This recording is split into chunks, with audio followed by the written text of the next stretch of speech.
owing to an incident where I was with a seal today, waiting for a sanctuary to pick up that seal. This video will not be as well edited as its predecessors for the last 2 weeks. What I thought I would do is go over what has happened so far with Brexit and what will happen in the near future, and in fact much of it is in fact taking place today. I've said in fact too many times. Let's just stop doing that, shall we? So at 11 PM January 31st, we will leave the European Union under the terms agreed upon by Boris Johnson, which I think we can all agree would have happened sooner had there been, or not been, a mountain of time-wasting and unnecessary, pointless arguing during November and December. Of course, we could date this back even further if you like, but I figured I'd focus on when Boris was Prime Minister, and still is, of course. So what now needs to happen? Simply, Parliament has to approve the legislation to implement the deal, and it more than likely will do so by the end of today. The EU has to be given, or has to give, the green light before ratifying this deal. The next phase is the transition phase, where we will remain in the customs union and single market, but are no longer members of the political institutions and bodies. Whether we are affected by those that implement rules during the transition phase is somewhat unknown to me. Now, many have said we will not be able to leave with the deal on December 31st, 2020, when the transition phase ends. It could be that an extension has to happen, but this will then come down to whether or not the EU will beg us if it gets close enough, or if the UK will blink first. Let's see who has the strongest will. This week, the government wants to get the Brexit deal through Parliament, which I would say is by the end of today, as they are currently debating a number of amendments being brought forward. Some were rejected, and we'll get to one of those in a moment.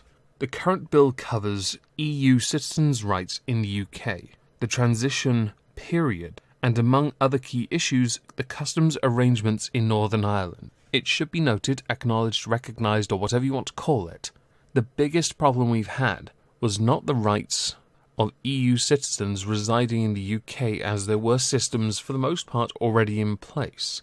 It was entirely the customs arrangements for Northern Ireland, much of which we can all agree upon Theresa May screwed up with. Using new technology as a term doesn't mean we have any new technology at all. You may as well have just used old-fashioned weighing scales and an abacus for all the good your new technology was, which was non-existent, I might add. And as far as the transition period goes, I don't want it extended. I want the pressure on, because it makes this a lot more interesting for me. I'm a selfish man, okay? I'm trying to grow this channel, okay? But also because the longer we dawdle, the longer we, and I'll quote Boris, dither and delay, the longer we do that, the less inclined other countries that want to leave the EU will want to leave the EU, because they'll know how hard it is to break away from that rather irritating parasite. I mean block, sorry.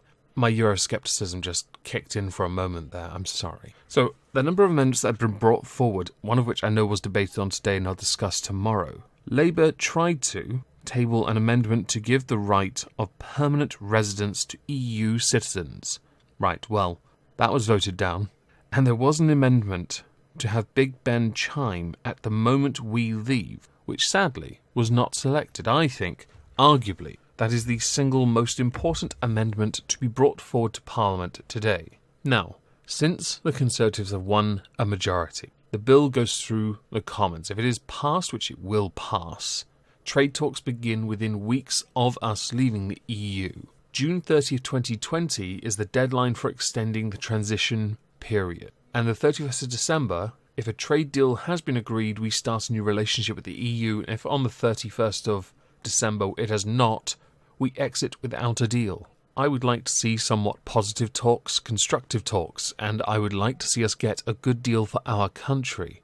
In this context, I'm going to say the single most selfish thing I think I can say. I care more about my country and what we get, instead of what we give. I don't want to be giving up anything if we can. So as far as I'm concerned, the best possible deal we can get, or no deal at all. And if the best deal we can possibly get means we give up much of our wealth or our rights, No, no, no, no.